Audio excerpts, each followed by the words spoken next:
नमस्कार, आदाब, सत श्री अकाल दोस्तों। मैं आरिफ खान बोर्ड वाणी चैनल पर आप सभी का स्वागत करता हूं। उम्मीद है आप सभी अच्छे होंगे, बेहतर प्रिपरेशन भी कर रहे हो।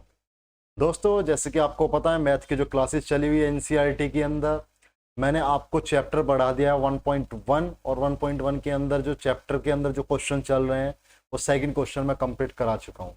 आपकी तरफ से डाउट का कोई भी कमेंट नहीं है, इस वजह से मैं आज आगे चल रहा हूँ। फिर भी अगर कभी भी कोई भी प्रॉब्लम होती है तो बता सकते हो आप कमेंट बॉक्स के अंदर, ठीक है। तो आज स्टार्ट करने वाले हैं यूक्लिड विभाजन, जो मैंने कल भी कराया था उसके आगे के क्वेश्चन आज शुरू करने वाले हैं, ठीक है। यानी दूसरा क्वेश्चन मैंने करा दिया था, आज थर्ड क्वेश्चन की बारी है। थर्ड क्वेश्चन को एक बार मैं पढ़ के सुना देता हूं आपको, थर्ड क्वेश्चन क्या है, ठीक है। और आप जो देख सकते हो उसको, पेज नंबर 8 है, क्वेश्चन नंबर 3 क्या है कि किसी परेड में 616 सदस्यों वाली एक सेना यानी आर्मी की टुकड़ी को 32 सदस्यों वाली एक आर्मी बैंड के पीछे मार्च करना है। यानी एक 616 सदस्यों की एक आर्मी है और उनको मार्च करना है 32 सदस्यों वाली टुकड़ी के पीछे, ठीक है। यानी जो 32 होंगे उनके पीछे मार्च करेंगी। इसके बाद दोनों समूहों को समान संख्या वाले स्तंभों में मार्च करना है। यानी जो लाइन होंगी वो क्या होनी चाहिए, वो समान होनी चाहिए। यानी दोनों समूह को समान संख्या वाले, यानी जितनी लाइन 32 में होंगी इतनी ही 616 में होनी चाहिए। बात ये कर रहा है, ठीक है। यानी 616 और 32, जितनी लाइन 616 में है, यानी जितनी 32 में, 32 को कंसिडर करना है कि जितनी लाइन 32 में होंगी, मान लो एक लाइन में दो बंदे हैं, एक लाइन में दो बंदे हैं, ठीक है। तो कितनी लाइन लगेंगी, ऐसी 16 लाइन लगेंगी। कितनी लाइन लगेंगी, 16। इसी तरीके से इनको भी किस में बांटना पड़ेगा, 16 लाइन के अंदर बांटना पड़ेगा। आ रही बात समझ में, नहीं आ रही? यानी ये कहने की कोशिश कर रहा है कि एक टुकड़ी में है 616 सैनिक और एक टुकड़ी में है 32 सैनिक। तो अब जो सभी सैनिक जो है ना, 616 सैनिक, उनको उन 32 के पीछे चलना है, मार्च करना है। मार्च करने का मतलब लेफ्ट राइट जो भी होंगे, आपको पता है मार्च का मतलब क्या होता है। जो लेफ्ट राइट करते हुए क्या चलते हैं, सैनिक चलते हैं, उसको बोलते हैं मार्च करना, ठीक है, मार्च पास्ट। तो ये कह रहा है 616 सैनिक की भी टुकड़ी है, 32 सैनिक की भी टुकड़ी है। तो कहा है कि जो 616 सैनिक हैं उनको 32 सेना की जो टुकड़ी है उनके पीछे चलना है। लेकिन कंडीशन ये है कि जो स्तंभों की संख्या है वो समान होनी चाहिए। यानी दोनों समूहों को समान संख्या वाले स्तंभों में मार्च करना है, ठीक है। उन स्तंभों की अधिकतम संख्या क्या है जिसमें वे मार्च कर सकते हैं। यानी पहले क्वेश्चन के बेसिक को समझो, क्वेश्चन कहना क्या चाह रहा है। मान लो 32 है, कितने हैं ये, 32। अब 32 के कितने भी बन सकते हैं, मान लो एक लाइन में एक ही हो, तो कितनी लाइन बनेगी, 32 लाइन बनेगी। और फिर इनको भी 32 में इसी तरीके से खड़ा करना पड़ेगा, 32 ही लाइन इनकी बनेगी। यानी 32 ही स्तंभ इनके बनेंगे। स्तंभ का मतलब होता है लाइन, पंक्ति, ठीक है, कॉलम, ठीक है। कॉलम अब सीधे तो खड़ी नहीं कर सकते ना, ये होगी इस तरीके से, ठीक है। यानी इस तरीके से चलेंगे, ये कॉलम के काम करेंगे ये, ठीक है। मान लो इस वाली लाइन में भी एक है, इसमें भी एक है, इसमें भी एक है, इसमें भी एक है, तो 32 लाइन बनेंगी और उनके पीछे इन्हें भी लगना पड़ेगा, ठीक है। तो 32 लाइन में ही इन्हें लेके आना है। और 32 में लाएंगे तो देख लेना है कि 32 लाइन में लाने तो एक लाइन में, क्योंकि 32 लाइन में एक तक तो ला नहीं सकते ना, ये बढ़ाने पड़ेंगे। तो अब ये देखना है कि हम अधिकतम संख्या कितनी हो सकती है स्तंभों की, अधिकतम संख्या स्तंभों की कितनी हो सकती है। यानी कितने ज्यादा से ज्यादा स्तंभ हो सकते हैं जिसमें सारे के सारे मार्च कर सकें। इस क्वेश्चन को करने के लिए क्या करना होता है, इनका एचसीएफ निकालना होता है। क्या निकालना होता है, एचसीएफ निकालना होता है। किस किस का एचसीएफ निकलेगा, 616 और 32 का, 616 और 32 का। बात समझ आई, 616 और 32 का एचसीएफ निकालना है। एचसीएफ किसके अकॉर्डिंग निकालना है आपको, इसने पूछा तो नहीं है कि यूक्लिड विभाजन से निकाल लो, लेकिन निकाल लेंगे किससे, यूक्लिड विभाजन से। आपको एक ही फॉर्मूला पता है ना यूक्लिड विभाजन का। चलो जी ट्राई करते हैं यूक्लिड विभाजन से ही। यूक्लिड विभाजन से क्या है कहेंगे, यूक्लिड विभाजन द्वारा, यूक्लिड विभाजन द्वारा, यूक्लिड विभाजन द्वारा क्या होगा, यूक्लिड विभाजन द्वारा a is equal to b q plus के r, r is greater than equal to 0 and less than b. यानी आर का मान हमेशा 0 से बड़ा या बराबर होगा और बी से क्या होगा, छोटा होगा। बात समझ आ रही है, नहीं आ रही? हाँ जी, यहां तक क्लियर है ना, यहां तक तो कोई डाउट नहीं है। चलो आगे, कल कराए थे काफी क्वेश्चन। तो 32 से भाग करना पड़ेगा किसको, 616 को, ये भी कल बता दिया था मैंने। तो 6 में तो भाग नहीं हो सकता, 61 में तो भाग हो जाएगा, 32 दूनी तो 64 हो जाएंगे, तो 31 एकम 32 एकम 32 चलेगा। 11 में से, क्योंकि 1 में से 2 नहीं घटने का, 11 में से 2 गए 9, यहां बचा 5, 5 में से 3 गए 2। ठीक है, अभी नंबर है लिख सकते हैं, लिखो 6, यहाँ पे 6 लिख दिया। ठीक है, अब इसको देखना है कि कितनी बार कट रहा है, कितनी बार कट रहा है। तो 32 निम्मा करके देखो, क्योंकि ये 296 है, देखते हैं 8 या 9 बार चल सकती है। 9 दूनी 18 का, 8 का हासिल लगा, 1 9 27, 27 और 1 28, कितना आ जाएगा 288। कितनी बार, 9 बार, 288, 288। बचा कितना, 6 में से 8 नहीं जा सकते, 16 में से 8 गए 8, और यहाँ 8 ही बचा है। इसको मैंने रफ कर दिया। अब आगे कोई नंबर है नहीं, और जब आगे नंबर नहीं होता फिर इसको फॉर्म में लिखना होता है a is equal to b q plus r के फॉर्म में, कल काफी डिस्कस किया था। तो कैसे लिखूंगा, 616 बराबर 32 गुना 19 और प्लस के क्या हो जाएगा मेरे भाई 8। एचसीएफ निकालना, जब तक चलते हैं जब तक यहाँ जीरो ना बन जाए, जब तक यहाँ जीरो ना बन जाए। तो अब किस किस को ले लेंगे, इसको लेंगे और इसको लेंगे।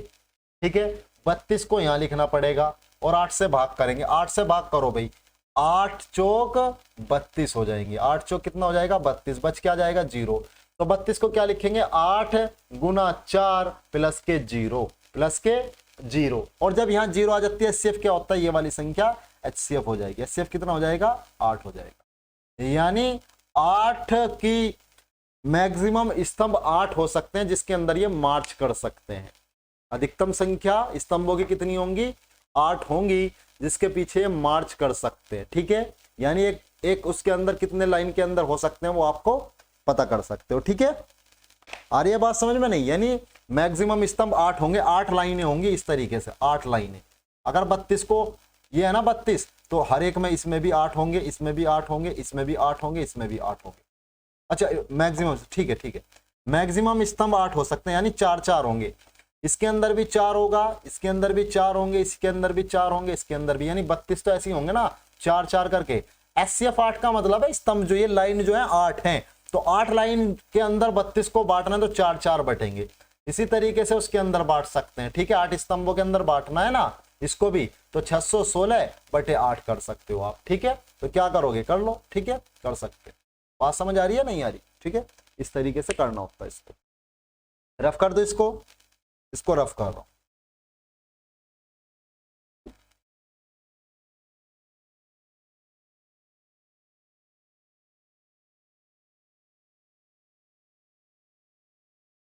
अगला क्वेश्चन काफी अच्छा है क्योंकि वो दूसरे से लिंक क्वेश्चन है। अच्छी तरीके से समझना है आपको क्वेश्चन को। ठीक है, क्या कह रहा है, ये कह रहा है यूक्लिड विभाजन परमेयिका का प्रयोग करके दर्शाइए कि किसी धनात्मक पूर्णांक का वर्ग किसी पूर्णांक m के लिए 3m या 3m1 प्लस यानी 3m प्लस के 1 के रूप का होता है।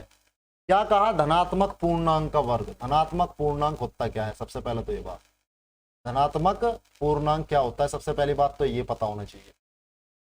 देखो धनात्मक का मतलब क्या होता है, धनात्मक का मतलब होता है जो संख्या प्लस की हो उसको बोलते हैं धनात्मक, क्योंकि संख्याएं प्लस की भी होती हैं और माइनस की भी होती हैं, ये पहले ही बता चुका हूं मैं आपको। ठीक है, तो जो प्लस की उसको बोलते हैं धनात्मक, और पूर्णांक का मतलब होता है पूरी संख्या। ठीक है, वो संख्या कैसी होनी चाहिए, पूरी होनी चाहिए, वो पॉइंटों के अंदर ना हो ना वो बटे के अंदर हो। ठीक है, तो उसको बोलते हैं धनात्मक पूर्णांक। तो कह रहा है कि यूक्लिड विभाजन परमेयिका का प्रयोग करके दर्शाइए, यानी सिद्ध करना है कि किसी धनात्मक पूर्णांक का वर्ग किसी पूर्णांक m के लिए 3m या 3m प्लस के 1 के रूप का होता है। यानी अगर कोई धनात्मक पूर्णांक हमने ले लिया तो वो क्या होना चाहिए, 3m या 3m प्लस के 1 का रूप का होना चाहिए, जहां पे m क्या होगा, कोई पूर्णांक हो सकता है। ठीक है, समझो बात। धनात्मक पूर्णांक हमने मान लिया, मान लो 4 है। अगर 4 का स्क्वायर करोगे कितना आएगा, 16 आएगा। कितना आएगा, 16। भाई वर्ग कोई तो बता रहा है ना, वर्ग होना चाहिए ना इसके रूप का, तो इस वजह से वर्ग कर रहा हूं। 4 का स्क्वायर कितना आएगा मेरे भाई, 16 आएगा। अगर 16 को मैं 3 से भाग करता हूं, 16 को किससे भाग करूं मैं, 3 से। अब आप कहोगे सर 3 से ही क्यों भाग कर रहे हो, तो उसने सर कहा है वो 3m या 3m प्लस के 1 का रूप का हो, तो ये जो m के साथ जो लगा हुआ है ना, ये इससे ही तो भाग करेंगे, क्योंकि bq या bq प्लस के 1, तो ये जो देता है मान b का देता है। जैसे 6q प्लस के 1, 6q प्लस के 3 एंड 6q प्लस के 5 पहले क्वेश्चन में ही कराए थे मैंने, वही रूप है। तो 3 पंजे 15, कितना बच गया 1, तो ये क्या हुआ 3 गुना 5 प्लस के 1। अब इसको क्या मान लूंगा मैं m, 3m प्लस के 1 का रूप हो गया। क्या हो गया ये 3m प्लस के 1 का रूप हो गया। बात समझ आई, किसका रूप हो गया 3m प्लस के 1 का। और ये जो m है ये कोई भी पूर्णांक हो सकता है, पूर्णांक ही तो है। और उदाहरण ले लेते हैं, चलो इसको रफ करता हूं। अब मान लो ले लो 5, कितना ले लो 5, 5 भी तो धनात्मक पूर्णांक है, 5 का स्क्वायर कितना हो जाएगा 25। भाग करना जरा 3 से, 3 से भाग करो, 3 अट्ठे 24, कितना बच जाएगा 1। क्या लिख सकते हो इसको 3 गुना 8 प्लस के 1, तो ये 3m प्लस के 1 ही तो है मेरे भाई। m का मतलब क्या है, ये कोई पूर्णांक, m का मतलब क्या है कोई पूर्णांक। 3 से क्यों भाग कर रहे हैं, बात अच्छी तरीके से समझ में आ रही होगी, क्योंकि मैंने पहले भी बता चुका हूं इसके बारे में, ठीक है। अब क्वेश्चन क्या होगा, ये तो मैंने इसका बेसिक मेथड बताया कि पूछना क्या चाहता है। ये कह रहा है कोई भी धनात्मक पूर्णांक है, अगर उसका मैं वर्ग करूं तो वो 3m या 3m प्लस के 1 के रूप की होगी, ये कहना चाहता है। जहां m कोई पूर्णांक है, ये सिद्ध करा है मैंने, यानी 3 से भाग करेंगे तो शेषफल या तो 0 बचेगा। भाई 3m का मतलब है शेषफल क्या है 0, और 3m प्लस के 1 तो शेषफल क्या है 1, अगर 3 से भाग करेंगे, ठीक है। तो वही सिद्ध करना है, मैं इसको रफ कर रहा हूं, इसको मैं रफ कर रहा हूं। चलो जी, क्या है, मानना तो पड़ेगा, माना ए कोई धनात्मक पूर्णांक है, माना ए कोई धनात्मक पूर्णांक है, ठीक है। माना ए कोई धनात्मक पूर्णांक है, ये हम खुद मान के चल रहे हैं। और उसने दिया क्या है, उसने ये कह रहा है वो दर्शाइए, ठीक है। दर्शाना क्या है, संख्या का वर्ग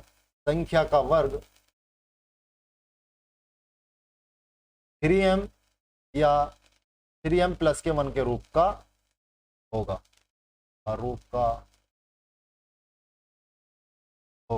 इस रूप का होगा। उसने बता दी 3m या 3m प्लस के 1 के रूप का होगा। जब इस रूप का होगा यानी b is equal to 3, b is equal to क्या है मेरे भाई 3, यही तो होगा ना, b बराबर 3। ये 3m या 3m प्लस के 1 ये शो क्या कर रहा है कि b का मान क्या है 3, यानी भाग किससे देना, हमें 3 से भाग देना है, ठीक है। जब b का मान 3 होगा तो r का मान क्या हो सकता है 0 1 2, बस यही तो हो सकता है। भाई मान लो 3 से भाग कर रहे हैं तो 0 बच सकता है, 1 बच सकता है, 2 बच सकता है, बस ये बच सकता है, 3 नहीं बच सकता। मैं पहले भी डिस्कस कर चुका हूं काफी बार, पिछली क्लास देख लेना, ठीक है। और जब ये होगा तो a इज इक्वल टू क्या क्या हो सकते हैं, a इज इक्वल टू क्या क्या हो सकते हैं उसके बारे में बात कर लेते हैं हम, ठीक है। a इज इक्वल टू हो सकते हैं मेरे भाई, a इज इक्वल टू 3 क्यों हो सकता है, क्यों भाई a इज इक्वल टू क्या हो सकता है 3 क्यों, 3 का गुणज हो सकता है, ठीक है। a का मान, a कोई धनात्मक पूर्णांक है, a इज इक्वल टू क्या हो सकता है 3 क्यों हो सकता है। a इज इक्वल टू 3 क्यों प्लस के 1 हो सकता है, ठीक है। और a इज इक्वल टू 3 क्यों प्लस के 2 हो सकता है, यही तो हो सकते हैं।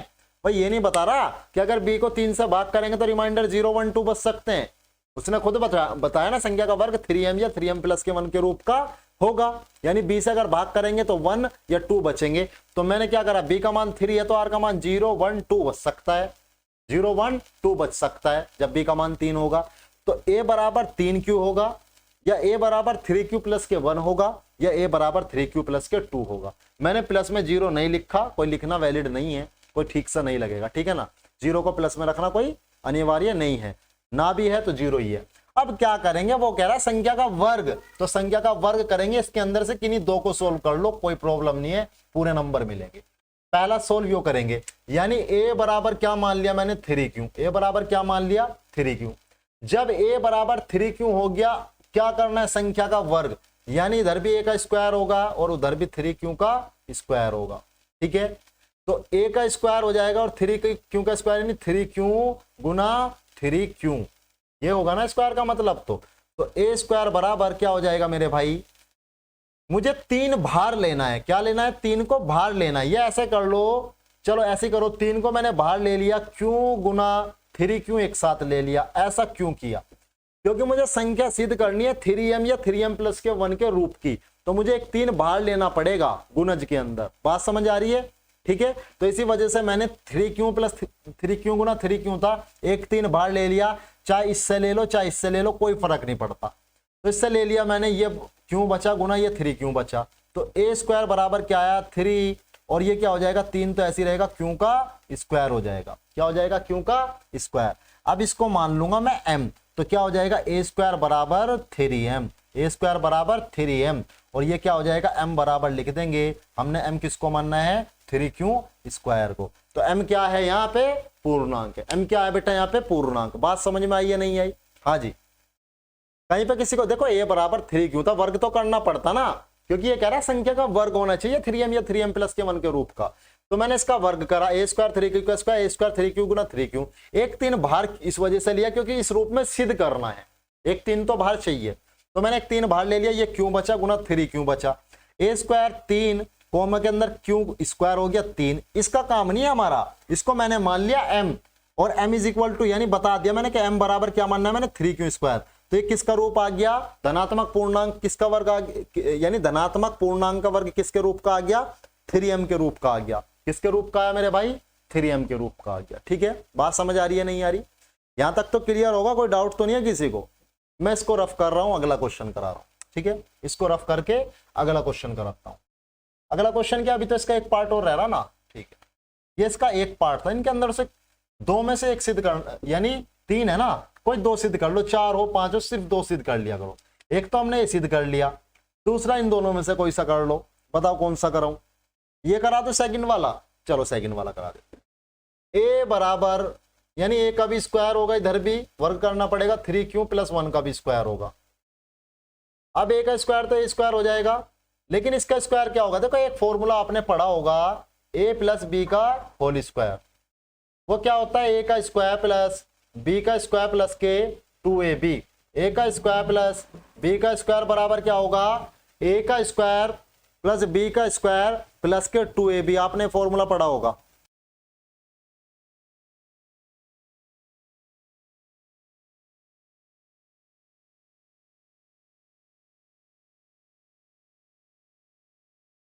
यानी ए प्लस बी का whole square, a square plus b square plus के 2ab वही लगेगा, क्योंकि ये ए मान लो, इसको बी मान लो। अब क्या करोगे? ए का स्क्वायर यानी 3 क्यू का स्क्वायर प्लस बी का स्क्वायर यानी 1 का स्क्वायर प्लस के 2 गुना ए। ये 2 इस वाले फॉर्मूले से आया, कभी ये पूछने लगो कहां से आया, ये 2 इस वाले फॉर्मूले से आया। 2 गुना ए गुना बी। आ रही बात समझ में भाई? ए का स्क्वायर प्लस इस वाले बी का स्क्वायर प्लस 2 गुना ए और बी, यहां से आया। ए स्क्वायर बराबर सोल्व करो इसको, 3 क्यू का स्क्वायर 3 का स्क्वायर 9 यानी 3 3 9, और क्यू का स्क्वायर क्यू स्क्वायर हो गया, प्लस 1 का स्क्वायर 1 प्लस 2 तिया 6 कम 6 क्यू हो गया। कितना हुआ? 6 क्यू। अब इसको पावर के घटते क्रम में लिखते हैं हमेशा। जब भी कोई बहुपद आए या कोई भी समीकरण हो, पहले बड़ी पावर फिर छोटी पावर फिर इसी तरीके से अचर पद, ऐसे लिखा जाता है। तो मैंने लिखा ए स्क्वायर बराबर 9 क्यू स्क्वायर प्लस के 6 क्यू प्लस के 1 प्लस के 1। यहां तक क्लियर है? कोई डाउट तो नहीं? देखो हमें इसके अंदर कॉमन मिल रहा है 3, क्योंकि 3 भार लेना है मैंने बताया। इसके अंदर नहीं मिल रहा, इसको अलग रखेंगे, इनके अंदर से कॉमन लो। ए स्क्वायर मैंने 3 कॉमन ले लिया, होने के लिए तो क्यू भी कॉमन है, होने के लिए तो क्यू भी कॉमन है, लेकिन क्यू को भार नहीं लेना, क्योंकि सिर्फ 3 को भार लेना और बाकी हिस्से को क्या मानना है? m मानना है। ठीक है, तो मैंने 3 भार लिया। 3 भार लेने का मतलब 3 से भाग करूंगा, 3 तिया 9, क्यू स्क्वायर ऐसे ही रहेगा। 3 से भाग करूंगा 6 को, 3 दूनी 6, क्यू का क्यू। ठीक है, और वो 1 तो प्लस अलग है, वो अलग है +1। ठीक है, उसका कोई मैटर इससे नहीं है। तो ये क्या हो गया? ए स्क्वायर बराबर 3m प्लस के 1। ए स्क्वायर बराबर 3, इसको क्या मान लिया मैंने? m। फिर लिखना है किसको? m मानना। तो मैं कहां लिख दूंगा? इसको मैं रफ कर रहा हूं, तो फिर आप लिख देना कि m बराबर क्या है मेरे भाई? m बराबर आपने मानना है 3q स्क्वायर प्लस के 2q। इसको ही तो m मानना है आपने, ये लिख देना है। तो मैंने सिद्ध कर दिया कि कोई भी अगर धनात्मक पूर्णांक है उसका वर्ग या तो 3m का होगा या उसका वर्ग 3m प्लस के 1 के रूप का होगा। आपके सामने ही सिद्ध किया है, काफी अच्छी तरीके से बताने की कोशिश भी की है मैंने। अगर कोई भी प्रॉब्लम हो तो वीडियो को कई बार रिवाइंड करके देखिए, नहीं समझ में आ रहा है तो। अगर फिर भी नहीं समझ में आता तो कमेंट बॉक्स में जरूर लिखना कि समझ में नहीं आ रहा, दोबारा कराओ इसको। आ रही है बात समझ में? नहीं? हाँ भाई। अब 5वां क्वेश्चन भी इसी तरीके के क्वेश्चन है कि यूक्लिड विभाजन प्रमेयिका का प्रयोग करके दर्शाइए कि किसी धनात्मक पूर्णांक का घन, वहां क्या था वर्ग, यहां क्या है घन। इसको ट्राई करना है अपने आप, ठीक है।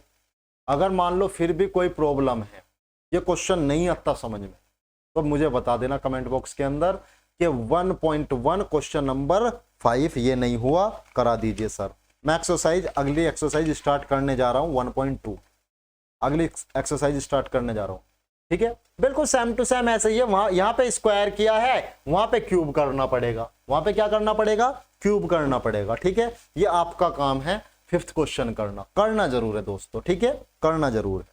इसको रफ कर रहा हूं मैं, इसको रफ कर रहा हूं।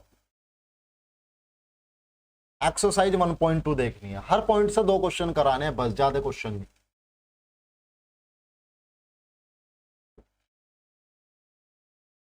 एक्सरसाइज 1.2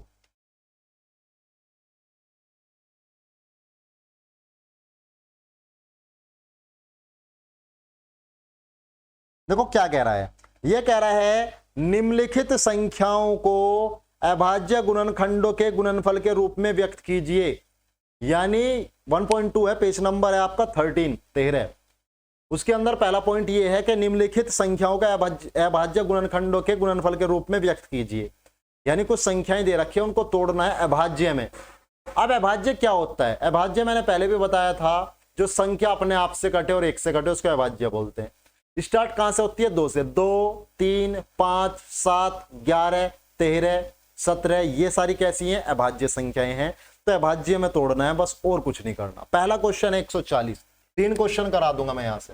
पहला क्वेश्चन है 140, 140, 140 कैसे तोड़ोगे आप इसको? देखो सबसे पहले 2 से तोड़ना स्टार्ट करोगे, क्योंकि 2 भी अभाज्य। 2 सत्ते 14, 0 की 0, 2 से टूट जाएगा, फिर टूट रहा तो तोड़ दो।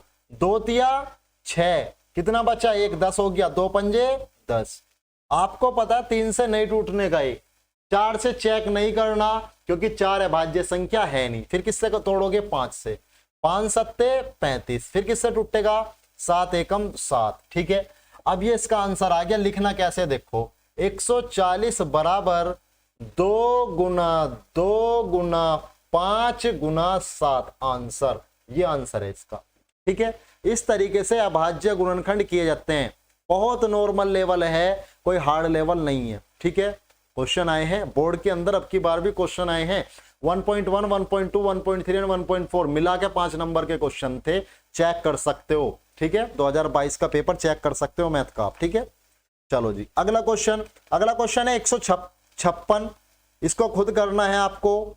3 क्वेश्चन कराऊंगा, एक करा रहा हूं 3825, 3825, 3825, ये चेक करा रहे 3825। लास्ट में 5 आ रहा है, 5 से कट जाएगा, करो 5 से। 5 सत्ते 35, 38 में से 35 जाएंगे, बचेंगे 3। 38 में से भाई 5 सत्ते 35 हुआ ना, 38 में से 35 जाएंगे, कितने बचेंगे? 3 बचेंगे। वो 3 2 के आगे लग जाएगा, यानी 32 हो जाएगा। फिर 5 छंग 30, 32 में से 30 जाएंगे, बचेंगे 2, 25 हो जाएगा। 5 पंजे 25, फिर 5 से करो। आप कहोगे सर 2 से, भाई 2 से कटने की नहीं संख्या, अभाज्य से ट्राई कर लो, चाहे कोई से भी कर लो, कोई फर्क नहीं पड़ता, ठीक है।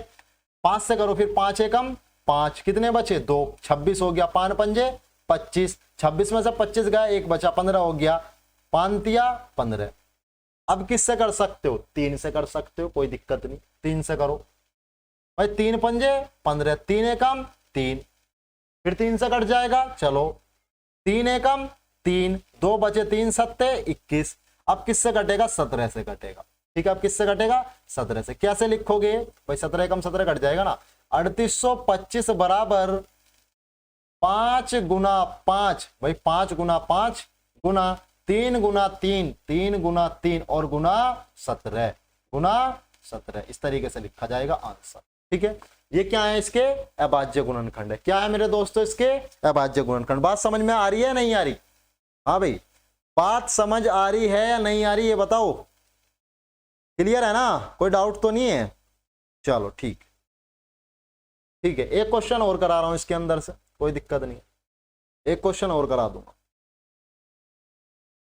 ठीक है, रफ करता हूं इसको और आपको खुद करने पड़ेंगे।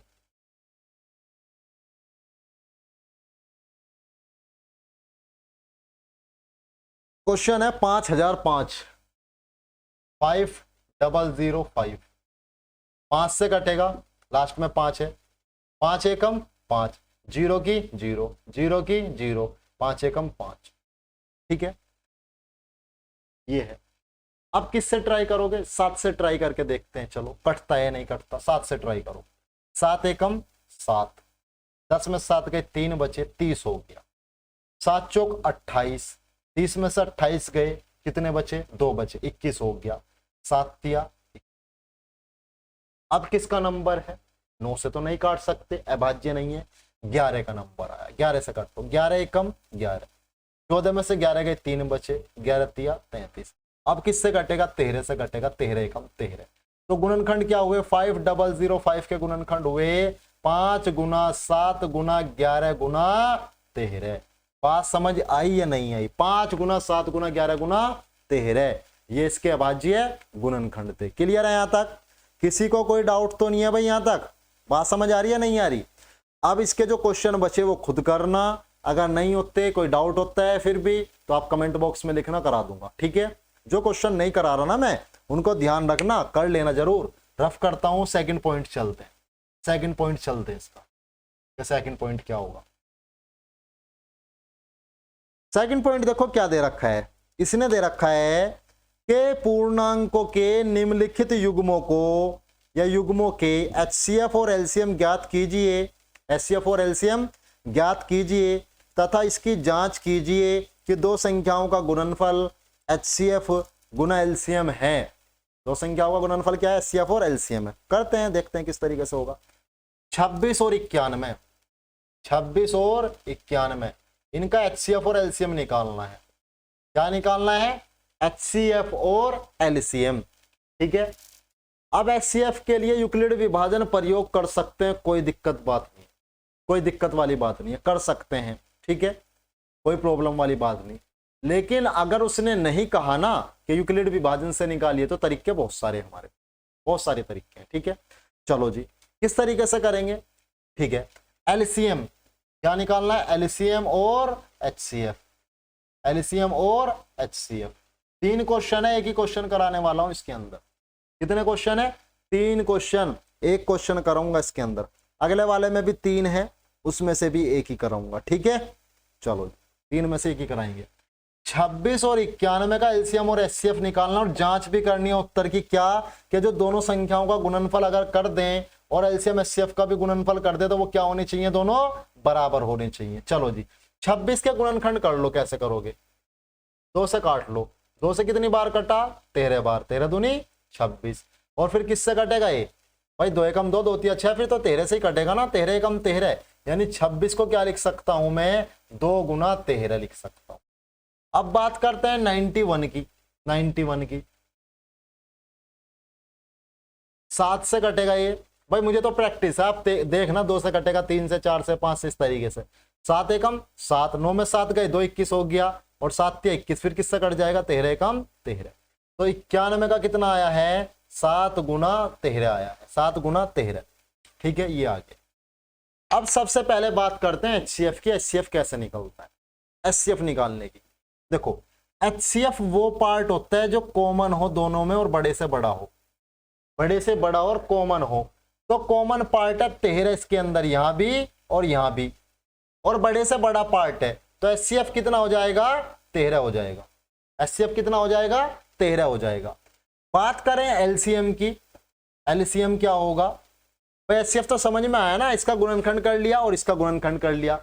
इसके अंदर जो सेम पार्ट है और बड़े से बड़ा पार्ट होना चाहिए। 2 और 7 सेम नहीं है, 13 सेम है, इसके अंदर भी और इसके अंदर भी है। अगर दोनों सेम पार्ट हैं और बड़े से बड़ा है, तो उस पार्ट को ले लेंगे, वो क्या होगा HCF। अब कोई कंडीशन ऐसी भी आएगी जिसके अंदर सेम पार्ट नहीं होंगे, ना इसके अंदर ना इसके अंदर, कोई कॉमन ही नहीं होगा। तो जहां पे कोई कॉमन ही नहीं होता ना, उसका HCF होता है 1, उसका HCF क्या होता है 1, ध्यान रखना। अब बात करते हैं एलसीएम की। एलसीएम के अंदर सबसे पहले तो वो पार्ट लिखो जो कॉमन है। 13 क्या था कॉमन, भाई कॉमन हो गया ना 13 गुना, और जो बाकी बचे वो लिख लो 2 गुना 7, 2 गुना 7। बात समझ में आई या नहीं आई? जो कॉमन पार्ट था वो लिख लिया और जो बाकी थे वो लिख लिए। अगर कॉमन ना हो तो 1 लिखना पड़ेगा और बाकी सारे के सारे लिखने पड़ेंगे, ठीक है। तो इसका HCF तो 13 आया, एलसीएम क्या आया, गुना करो 13 दूनी 26 या 7 दूनी 14 कर लो, जैसा करना चाहो। 13 दूनी 26 गुना 7, 26 गुना 7, 7 छिंग 42 का 2 हासिल लगा 4, 7 दूनी 14, 14 और 4 कितने हो जाएंगे 18, कितना आ जाएगा 182। कितना आया 182। एलसीएम आ गया 182, HCF कितना आ गया 13, HCF कितना आ गया 13 और एलसीएम कितना आ गया 182। वो कह रहा कि हमें ये बताओ अगर दोनों संख्याओं की गुना कर दी जाए, 26 की 91 की गुना कर दी जाए और HCF एलसीएम की भी गुना कर दी जाए, HCF गुना एलसीएम की भी गुना कर दी जाए, तो वो क्या होने चाहिए, बराबर होने चाहिए।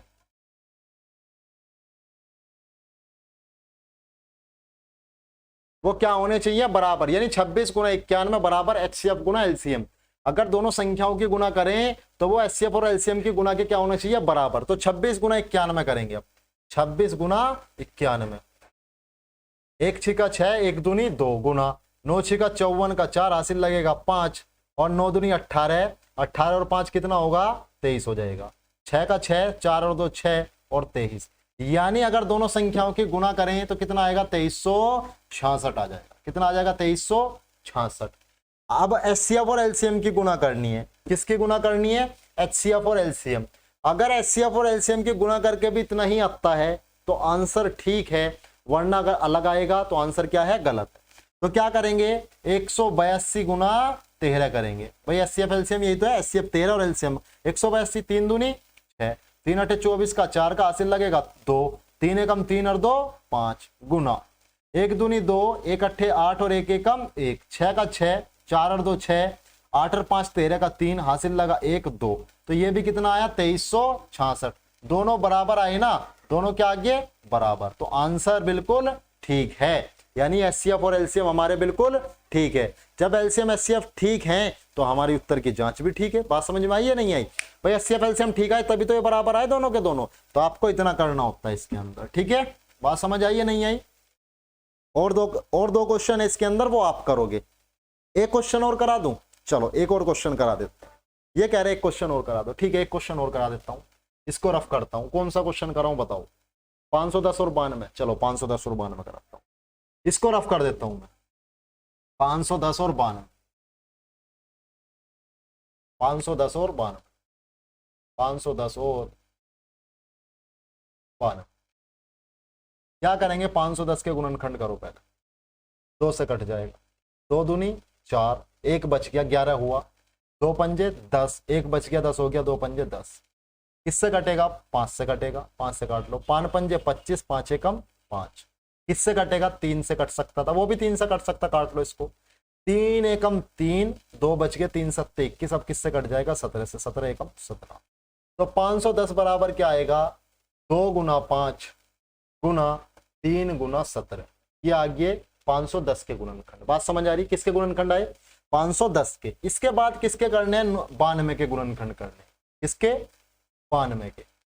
चलो जी 92 के करो, 2 से काटते हैं, 2 चौक 8, 1 इधर, 2 छिका 12, फिर 2 से करो, 2 दूनी 4, 2 तिया 6।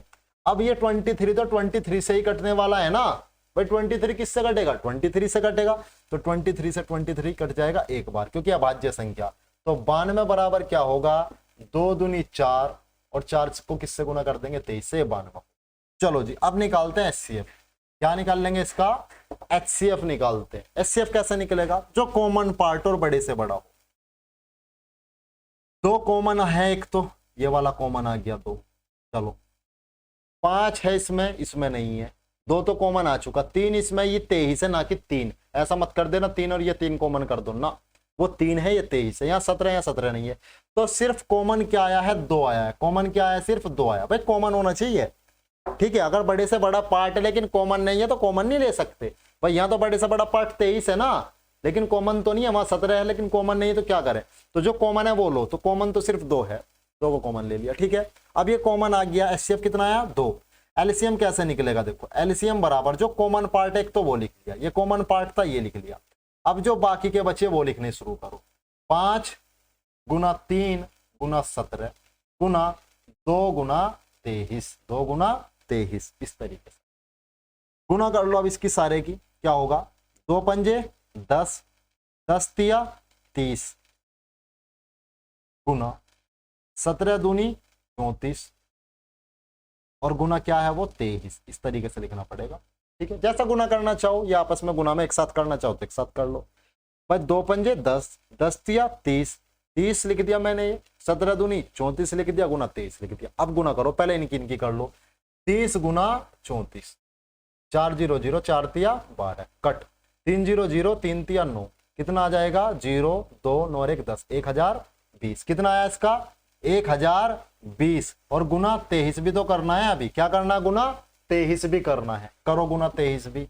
1020 और गुना 23, यानी यहां लिख दिया मैंने गुना 23। 3 0 0, 3 दूनी 6, 3 0 0, 3 एकम 3 कट, 2 0 0, 2 दूनी 4, 2 0 0, 2 एकम 2, 0 6 4, 23,460। कितना आया? 23,460। कितना आ गया? 23,460 आया है। बात समझ आ रही है नहीं आ रही? हाँ जी, प्रॉब्लम है क्या कुछ? कितना आया है? 23,460। ज्यादा आ रहा या कम आ रहा है? जो कॉमन पार्ट था वो तो ले लिया ना हमने 2। ठीक है, फिर 5 गुना 3 गुना 17 गुना 2 गुना 23। ठीक तो है, ठीक तो है। देखो 16 है और 18 है। हमने क्या करा? 2 दूनी 4 दूनी 8 दूनी 16 और 8 को क्या कर लिया? 2 तिया 6 तिया 18। तो ये कॉमन पार्ट था ये, तो मैंने इसको अलग लिख लिया। यानी एचसीएफ कितना हो जाएगा? 2, साफ दिखाई दे रहा है। एलसीएम कितना होगा? इसका एलसीएम एक तो ये तो 2 तो कॉमन लिखना ही पड़ेगा, फिर ये लिखना पड़ेगा 2 गुना 2 गुना 2 और 3 गुना 3, ये लिखना पड़ेगा। 2 दूनी 4, 4 दूनी 8, 8 तिया 24, 24 तिया 72। तो 18 चौक 72, 16 से तो 72 नहीं कटने का ना। 72 दूनी कितना हो जाएगा? 144। वही तो करा है जो कॉमन पार्ट था। ठीक है भाई, 5 दूनी 10 और 10 तिया 30, 17 तिया 51, ये भी सही है। 2 दूनी 4, 4 तिया 12 का 2 हासिल लगा, 1 4 दूनी 8 1 9, ये भी ठीक है। तो कॉमन पार्ट क्या था इसके अंदर? 2। जो कॉमन पार्ट था वो मैंने एक बार लिखा, फिर 5 गुना 3 गुना 17, फिर 2 गुना 23। सही है, कोई प्रॉब्लम नहीं है। अब 5 दूनी 10, 10 तिया 30। ठीक है, और ये क्या होगा? 17 दूनी 34 गुना 23। ठीक है, 1020 और गुना ये। ठीक है, बात समझ में आ रही है नहीं आ रही? तो ये 23,460 हुआ ना एलसीएम। अब निकालना है हमें ये संख्याओं की गुना। 510 गुना 92 बराबर क्या होना चाहिए? एचसीएफ गुना एलसीएम, एचसीएफ गुना एलसीएम। और यहाँ पे क्लियर हो जाएगा अगर गलत होगा। 510 गुना 92 बराबर एचसीएफ गुना एलसीएम। क्लियर है ना यहाँ तक? तो भाई 23,460 एलसीएम है, एचसीएफ कितना आया? 2। तो 510 गुना 92 करो पहले तो। 510 गुना 92, 510 गुना 92 करो। 2 0 0, 2 एकम 2, 2 पंजे 10, 1020 गुना 9 0 0, 9 एकम 9, 9 पंजे 45। तो 0 2 9 5 1 6, 46,920 दिखाई दे रहा है। कितना आ जाएगा? 46,920 आ गया। अब इसको देखना, अगर वो भी 46,920 आ गया तो आंसर सही है। तो एचसीएफ कितना? 2 और एलसीएम कितना? 23,460।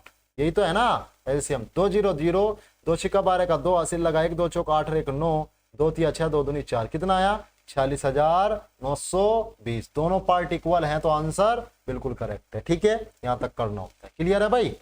हाँ जी, वो तो मैंने एक आपको उदाहरण के तौर पे बता दिया। क्लियर है यहां तक? किसी को कोई डाउट तो नहीं?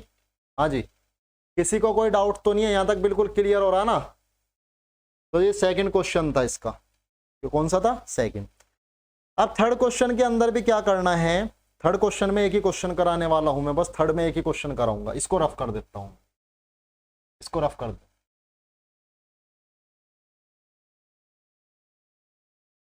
थर्ड कह रहा है कि अभाज्य गुणनखंड विधि द्वारा, अभाज्य गुणनखंड विधि द्वारा क्या करना है आपको? निम्नलिखित पूर्णांकों के एचसीएफ और एलसीएम ज्ञात करने हैं। अभाज्य गुणनखंड विधि द्वारा निकालना है, एचसीएफ निकालना है और एलसीएम लेकिन करना क्या है, अभाज्य गुणनखंड विधि द्वारा। क्वेश्चन है 12, 15 व 21। देखो करने का तरीका क्या होगा। 12 के अभाज्य गुणनखंड करो, 2 से काट लो, 2 छिका 12, 2 तिया 6 और 3 एकम 3, यानी 12 के अगर करोगे तो क्या आएगा, 2 गुना 2 गुना 3। इसी तरीके से आपको किसके करने हैं, 15 के अभाज्य गुणनखंड करने हैं। 15 के करो, 3 पंजे 15, 5 एकम 5, तो ये 15 के हुए 3 गुना 5, ठीक है। इसी तरीके से 21 के हो जाएंगे 3 गुना 7, 3 सत्ते 21 होगा ना। यहां तक तो क्लियर है भाई। 12 के क्या होंगे, 2 दूनी 4, 4 तिया 12, ठीक है। 15 के क्या होंगे 3 गुना 5, 21 के क्या होंगे 3 गुना 7। अभाज्य करने, अभाज्य, वो कह रहा है ना अभाज्य गुणनखंड विधि द्वारा एचसीएफ और एलसीएम। अब एचसीएफ क्या होगा, एचसीएफ वो होता है जो कॉमन पार्ट हो, जितना भी कॉमन पार्ट है। भाई 2 इसके अंदर है लेकिन 2 इनों में नहीं है, 2 इनके अंदर नहीं है। बात समझ आ रही है नहीं आ रही भाई, 2 तो इसके अंदर है, इसके अंदर तो नहीं है। तो ऐसा पार्ट देखना जो कॉमन हो, कॉमन इसके अंदर 3 है, इसके अंदर 3 है, इसके अंदर 3, ठीक है। तो इसका एचसीएफ कितना हो जाएगा, 3 आ जाएगा। एचसीएफ कितना आ गया, 3। यहां तक क्लियर है। एचसीएफ कितना आया, 3 आया। बात करते हैं एलसीएम की। एलसीएम क्या होगा, एलसीएम के अंदर मैंने अभी बताया जो कॉमन पार्ट होता है, एक तो वो लिखो 3। अब 3 दोबारा नहीं लिखना, अब 3 को दोबारा नहीं लिखना, 3 लिखा जा चुका। इसके बाद गुना 2 गुना 2, ये लिखा जाएगा 2 गुना 2। उसके बाद गुना में 5 और उसके बाद गुना में 7, गुना करके लिखने पड़ेंगे। 3 दूनी 6, 6 दूनी 12, 12 पंजे 60, 60 गुना 7, 60 गुना 7। और जब इनकी करेंगे 7 छिंग 42, कितना आ जाएगा, 420 आ जाएगा। कितना आ जाएगा, 420 आ जाएगा। यहां तक बात समझ में आई या नहीं आई, हाँ जी। कितना आ जाएगा, 420 आ जाएगा। 12, 15, 21 का एचसीएफ 3 आ रहा है और एलसीएम कितना आएगा, 420 आ गया, ठीक है। और क्वेश्चन आपको खुद करने हैं, और क्वेश्चन आपको क्या करने हैं, खुद करने हैं। अगला क्वेश्चन देखते हैं। अगला क्वेश्चन बताता हूं क्या होगा, अगला क्वेश्चन के बारे में डिस्कस करते हैं। इसको रफ कर दूं। अगला क्वेश्चन है एचसीएफ, चौथा क्वेश्चन है एचसीएफ 306 657, 306 657 इज इक्वल टू 9। और एलसीएम दे रखा है, एलसीएम 306 657 बताना है क्या होगा, ठीक है, ज्ञात कीजिए। यानी 306 और 657 का एचसीएफ कितना है, 9। एचसीएफ कितना है, 9। और एलसीएम कितना है, निकालना है। संख्याएं दे रखी दोनों की दोनों। देखो मैंने एक चीज कराई थी अभी कि पहली से दोनों संख्याओं का गुणनफल, यानी पहली संख्या गुना दूसरी संख्या, पहली संख्या गुना दूसरी संख्या, और उनका जो गुणनफल होगा, दोनों संख्याओं का जो गुणनफल होगा दोस्तों, वो क्या होता है, एचसीएफ गुना एलसीएम के बराबर होता है। एचसीएफ और एलसीएम के बराबर होता है, बताई थी ना। इससे पहले वाला यही था, इसमें उत्तर की जांच करनी थी। पहली संख्या गुना दूसरी संख्या, यानी दोनों संख्याओं का गुणनफल किसके बराबर होता है, एचसीएफ गुना एलसीएम के अंदर।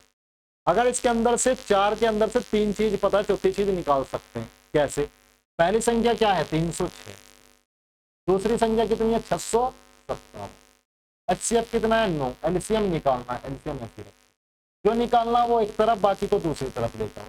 306 गुना 657 और बटे में क्या आ जाएगा, 9। क्यों, क्योंकि 9 इसके अंदर यहाँ पे गुना में था, एक तरफ गुना में था तो दूसरी तरफ का आएगा भाग में।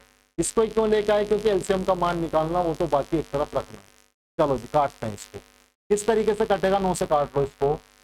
9 तिया 27, 9 तिया 27, 30 में 27 गए, 3 बचे, 36 हो गया, 9 चौक 36, कट गया पूरा पूरा, से ये पूरा पूरा कट गया। अब गुना किसकी करनी है, 657 गुना 34 करो। 4 सत्ते 28 का 8 हासिल लगेगा 2, 4 पंजे 20 और 2 22 का 2 हासिल लग जाएगा 2। अब 4 छिका 24, 24 और 2 कितने हो जाएंगे, 26।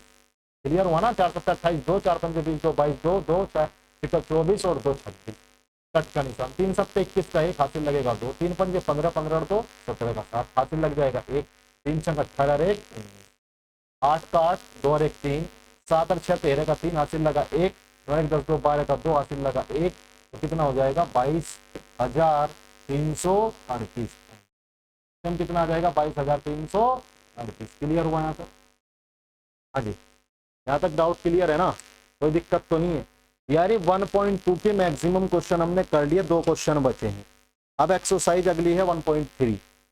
कल संडे में भी आपकी पढ़ाई चलेगी। मैं एक्सरसाइज 1.3 और 1.4 कंप्लीट कराने वाला हूँ, यानी फर्स्ट चैप्टर आपका पूरा कंप्लीट हो जाएगा। फर्स्ट चैप्टर आपका क्या हो जाएगा, कंप्लीट हो जाएगा कल के अंदर।